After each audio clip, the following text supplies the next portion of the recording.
Ako si Andre, ang operator ng machine 3 dito sa Audion Pro. Gamit ito ng isang araw na may total 35 meters. Ito po yung printer head. Ang huling po nitong white, November 2023.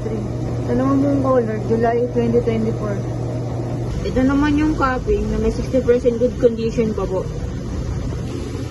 Head clean.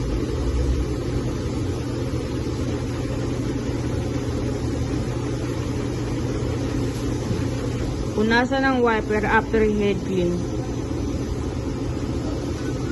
Nozzle check.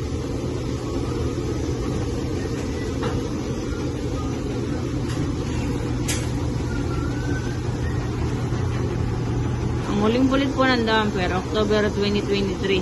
Ang waste tank po, nalinis ng isang araw. Ito po yung ABR ground wire. Ito po yung aming stock. Andito po ang ink, powder, at media. Ito naman po, nagamit kong consumables. Isa sa fill, isa rin sa powder. Ito po ang output at daily checklist.